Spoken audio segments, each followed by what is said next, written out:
Hello and welcome to part 2 of my baby knits guide. Today we are tackling practical but cute baby knits for 6 to 12 months plus.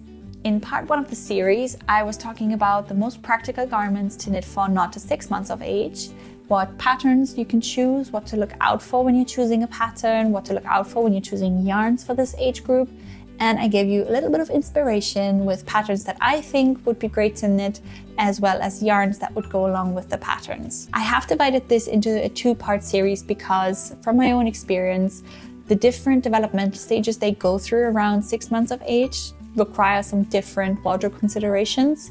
And if you want to see the full guide, I'll leave the link to part 1 somewhere up here, as well as in the description box down below, so that you can watch that afterwards. The biggest developmental change that happens around 6 months of age is that babies can finally sit up now and hold their heads securely on their own, which makes it so much easier to dress them and widens the range of practical garments that we can knit for them. Like in the first part, I'll divide this video into 3 sections. First up is general considerations, then some garment suggestions with a fresh set of pattern inspiration for all different skill levels, and lastly, I will not talk about yarns this time because everything that I've said in part 1 will still apply to this age range, but instead I'll talk about some general baby knitting tips, including how to make things fit for longer and how to get rid of stains. So if you want to see that, then keep on watching till the end of the video. Like before, there'll be a free PDF guide with everything that I've said summarized in one document so that you can refer back to it whenever you need it. Link will be below again. Now, since you are here, I'm guessing that you are just as excited as I am about knitting and talking about knitting. So I would love for you to join the Wild Knitters community. I really just want to make this a space where we can share the love for this craft, where we can showcase what we've made and just come together and chat about it a little bit. So if you want to, let's start this by commenting below what you're currently knitting and who you are knitting for. I'm gonna make a start. I am currently knitting a pair of socks. Ta-da! And I'm making this for myself because all the other socks that I have got holes in them, and I want to have a nice, warm, fresh pair of bed socks for when the weather turns again. So please comment below what you're currently knitting and who you are knitting it for. Just a little disclaimer, like before, none of the content in this video is sponsored. However, the links to Etsy are affiliate links, which means that I make a small commission every time that you click on the link to buy a pattern. And that just helps me get a little bit of money on the side to help support making these videos in future. And also one of the patterns I'll mention is my own pattern, but we'll get to that and there'll be an ad logo up there. Okay, enough chit chat, let's get into the video. So let's talk about general considerations first for 6 to 12 months and beyond. Since babies can usually sit up unaided around this time, it's a lot easier to put clothes on them. And also they become a lot better at regulating their own temperature, although the system doesn't quite mature until 12 months of age. But together, this widens our garment choice massively and gives us a lot more freedom because we don't have to be mindful that everything we put them in can easily come off with one hand and that we have to layer things. Something that doesn't change between these age groups though is the sensitivity of their skin. So baby skin will still be really sensitive even at 6 to 12 months. So make sure that whatever yarn you choose is really soft and has no loose fibers. So still no more hair. And if you want to get the whole lowdown on yarn choices and how to choose a yarn for babies that young, I refer you back to part 1 because I've said everything I need to say back in there. And there's also some recommendations on yarns of different weights, different fiber constitutions. So hopefully there'll be at least a little bit of inspiration for you there. Now, the last point that I wanted to mention in the general considerations is about fit. Babies still grow at lightning speed at this age, so it's absolutely fine if you want to knit a size up, especially if the garment is multi-seasonal. So I'm thinking about things like lighter jumpers or lighter cardigans. But if you want to know how to make a garment fit for longer, I have some tips on that later on in the video. The only thing that I wouldn't recommend you size up for is hats. They are designed to have negative ease in them to be really warm and fit snugly. If you have knitted a hat though, and you do find it too big still for the baby, I have got some tips on how to solve that again later on in the video. All right, now though, let's look into some garment and pattern suggestions. When it comes to keeping their heads warm, I still preferred bonnets over actual hats at this age range. They are just very grabby at this stage, and there's something about the sensory development of their own body that they just hate having a hat on their head. And they just love to pull it off and then throw it to the ground. You pick it up, put it back on, and it's the most fun game for them. So anything that has ties has a much better chance of staying put, I found. If you want something with a bit more coverage though, I would recommend looking for balaclavas because again, they'll stay put way better than a hat. What I also really like about balaclavas is that they have a longer neck and a collar that kind of sits around their shoulders and neck. And that's a great substitute for a scarf. Now, if you want to look for your own balaclava pattern, what I recommend you do is take a close look at the images and have a look at how this collar really sits. You want to look out for something that is really nicely molded to the neck and nicely molded to the shoulders. If it's anything that is sort of just a straight extension from the end of the head, the chin, down, it will likely bunch up and it'll A, not fit snugly, which means that wind can get through really easily. And B, what I can see happening is that the excess of fabric down here will start to push upwards when they're moving their head around, which means that the balaclava opening will actually come over their chin and over their mouth. And I think they might just find that a bit uncomfortable. So look out for a well-fitted collar in these designs. So now let's look at some patterns that I have selected for you. I have already covered bonnets in the first part of this video, so I won't go into any more detail about them here. All the patterns that I have mentioned there also have sizes that go into this age range. So if you want to knit a bonnet, just watch which pattern I recommended in that first video. Okay, now let's get into balaclavas. They really worked well for us when Emma pulled off every other hat that we put on her. And the pattern that I knitted for her was the Sunday balaclava by Petite Knit, which she classes as a beginner pattern. I would say maybe an advanced beginner's pattern because there is some picking up of stitches to do and some short row shaping in it. You can buy that from their website and it costs £3.40. The pattern is knitted top down and it's in a 2x2 rib. Like I said, it has some short row shaping towards the end of the head segment.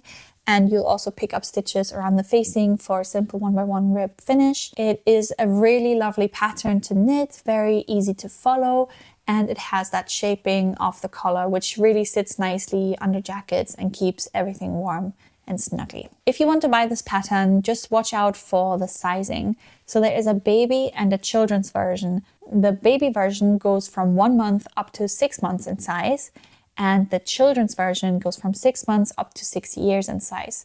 So if you want to knit for all of these sizes, you'll have to buy 2 separate patterns. So beware of which one you want to pick. The recommended yarn is a DK weight yarn and the gauge is 26 stitches in 30 rounds in a 10 by 10 centimeter square, 4 by 4 inches in a 2x2 rib.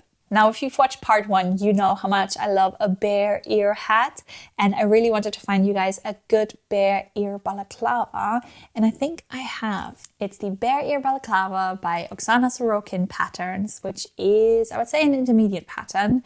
It's available on Etsy for £4.46, and I wanted to include this pattern because I think the fit looks very well thought out. It has a ribbing on the neck, which means that it'll pull in the fabric there, making it fit snugly around the neck. But ribbing is really stretchy, so it won't be uncomfortably tight around there. And I think that's really clever because it means the wind won't get in through this part. And then the collar is shaped really nicely, so it sits beautifully around the shoulders as well. In terms of techniques, there is a tubular cast on to master here, as well as some short row shaping, so hence why it's classed as an intermediate.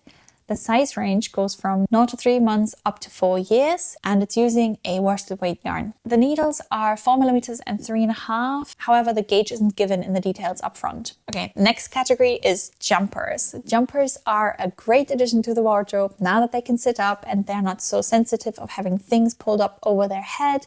The only thing that I recommend you look out for when you're looking for jumper patterns is that they have either a button band somewhere or that they have a really stretchy neck. So you can just look at pictures. Anything that's like a 1x1 rib will create a really stretchy fabric, which will make it easy to put on over their head. Or button bands, which will just open up the neck wide enough for the head to fit through. The only thing you want to pay attention to here is that the button band is not sitting in the back, because that again can be uncomfortable when they're laying down. And if you're using buttons, just remember to check them regularly in case any have come loose. To make it a bit shorter and to fit in the next category as well, which will be jackets, I wanted to just mention one jumper pattern because there is just so many out there and there isn't very much that you need to pay attention to for these patterns.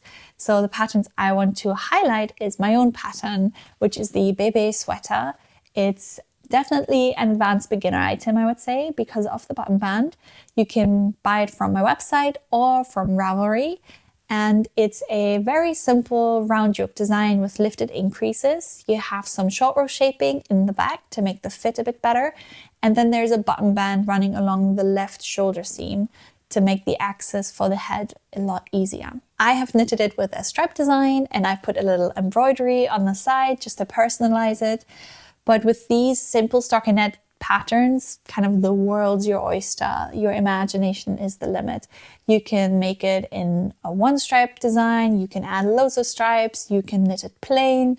You can add an embroidery. You can leave it off. Just whatever you fancy goes. It's graded from size 3 to 6 months all the way up to 10 years. However, from 10 years on, the bust circumference actually continues in the maman sweater pattern, which is the adult version. So the smallest bust circumference there would be the next size up for like a 12-year-old child.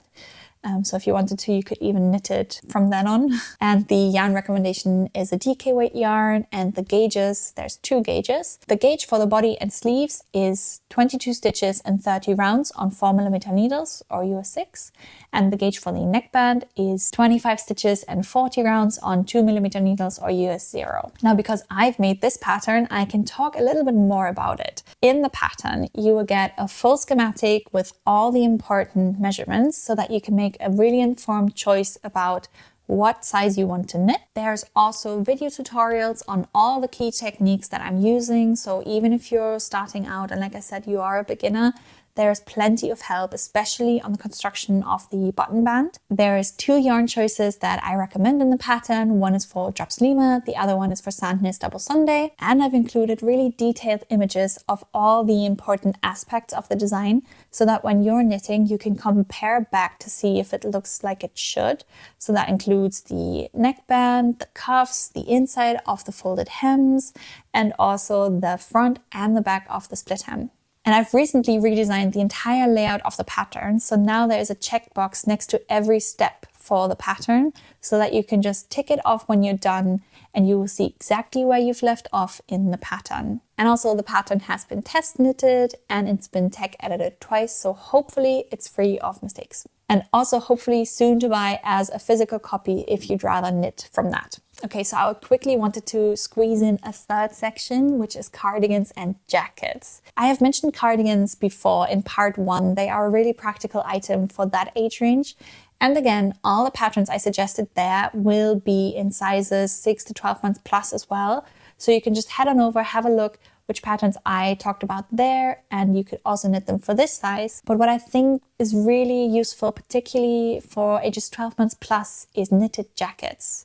And you don't see them very often, hence why I wanted to include them in here. Especially when paired with a woolen yarn, knitted jackets are great at regulating temperature. Wool is hydrophobic from the outside, so it means it repels water. But even if it does get wet, it's really great at retaining its warming properties. The only thing to note is that they will need a little bit more care and they're prone to snagging. So it's probably not something that you want to take on a muddy autumnal walk in the woods. There's 2 designs that I really wanted to include here, and they're both from Nash Knits, and I've been dying to include her in this guide because I think she makes one of the most beautiful and cute kids' baby knits that I have seen. The first one is the Polar Coat Mini, which is available on Ravelry for about £5.26. And it's a wonderful jacket, and I love the way that the collar is designed. And it looks roomy enough to be comfortable with a jumper underneath. The mini version of this pattern is graded from 3 months up to 4 years, and there's also a junior version which is graded from 4 years up to 14 years. It suggests that you use a bulky weight yarn, and the gauge is 15 stitches in 24 rows in 10 by 10 centimeters or 4 by 4 inches in stockinette stitch. The second pattern that I really wanted to include is the Zen Jacket Mini. It's a really beautiful and well thought out design, I think, and I love the use of the two contrasting yarns for the collar and then for the body and the sleeves. And I think it would be a great intermediate skill level piece. Again, for the mini version, the size range goes from not to 3 months up to 4 years, but there is a junior version that goes up higher in sizes. There's 2 gauges because of the collar and the body, they need different gauges. So for the body and the sleeves, the gauge is 20 stitches in 40 rows in shaker's rib. And for the collar, the gauge is 18 to 20 stitches and 28 to 30 rows in 10 by 10 centimeters or 4 by 4 inches in stockinette stitch using 2 yarns held together. In this case, it's a boucle and a brushed alpaca. Now, before this video goes any longer, I kind of want to stop here, but I do want to give an honorary mention to vests. They are a great choice if your kids find cardigans and jumpers too restrictive, because they just sit around your body. So they keep the core really nice and warm, but allow them to roam around and move around freely, and maybe also avoid some snagging of arms and cuffs on places. So vests are also a great choice for this age range now. All right, that finishes off the garment and pattern suggestions for this video. However, we're not done yet. I still have some tips and tricks generally surrounding the topic of baby knits for you from my own experience. Little tea break. Now, before I end this series, I wanted to give you a few tips and tricks that I have learned along the years when it comes to fit and stain removal. Now, I have actually found that the first place things don't fit anymore is the length of the sleeves or the length of the body, and not the circumference of the body or the sleeves. So I have found a few ways of making things fit for longer if you adapt a little. So the first thing that you can do really simply is just extend the sleeves and extend the body, and then it'll fit for longer. However, if you want to approach this issue with a little bit more foresight, here are 2 things that you can do. Firstly, you can just bind off with an easy to undo bind off, like a chain bind off, instead of something like a tubular bind off, and then just extend whenever it's necessary. Secondly, you could knit the body and sleeves longer from the start and then fold them in an accordion style and sew them on lightly from the wrong side and just open up the seam whenever you need to. You might not even need to do it for the body, because I found that if the body is a bit longer from the start, it's usually not a bother, but if the sleeves are longer, they're really bothered by it. The only thing that I would say, consider making the edge of your sleeve, so like your 1x1 rib, for example, the length of the fold, just so that it'll look a little bit neater and be less visible. Now, like I said earlier, I don't recommend that you knit hats any bigger than the size the baby is at. However, if you have knitted a hat and it turned out a bit too big, you could thread in an elastic thread around the facing, which will pull in the fabric and make it sit a bit more snugly. You can experiment a little bit with how tight you need it to be, and when it comes to it and the baby has grown, you can remove the elastic thread and it'll be a bit bigger again. Now, when it comes to stain removal, it's just, no matter how careful you are, stains are part of being a parent to a small child. Stains happen. And there is a few tricks though, a few ways of getting them out that you can try. Now, of course, you can always remove the item before mealtime, but even that won't avoid stains all the time. Now, the first tip I have is using your tension gauge as a stain removal swatch.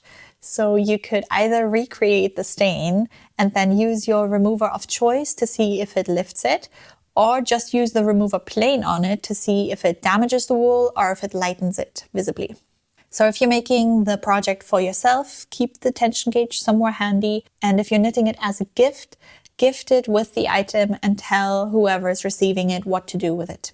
I found soaking can do wonders too, as can a little bit of dish soap and maybe a bit of agitation with your fingernail, but stay away from any more agitation because wool felts really easily. I also found these Oxy spray-on stain removers to be really gentle but powerful.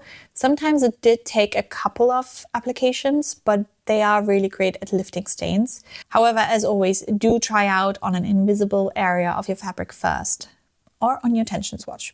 And also, don't underestimate the power of the sun. It bleaches out stains really well, especially if they've already faded a little bit from a previous stain removal.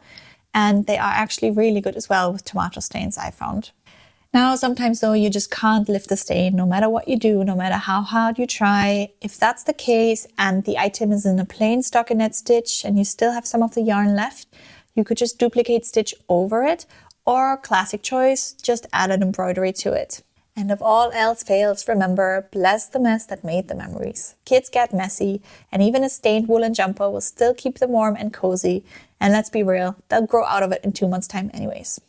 Okay, well, this concludes our 2-part baby knits guide. I hope you enjoyed it. I hope you're finding it useful in creating something that the baby will wear time and time again. Remember that there is a download for this video, but also for part 1, so that you have all the information and pattern and yarn suggestions handy whenever you need it. Download is from my website, link will be below. And I have thoroughly enjoyed making these videos, so it will hopefully not be the last one of its kind. And lastly, just want to please ask you to like the video if you did, and add a comment, subscribe to this channel. I think people have no idea how much they help out a creator whenever they like, comment, and subscribe to a channel. It means that YouTube sees that you guys like these videos, so it will show them to more people, which will mean that loads more will have the chance of seeing my videos and my content.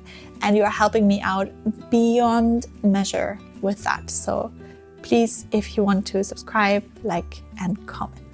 And I will go off on a long train journey because that's what my kid requested we do today. And I hope to see you guys again soon.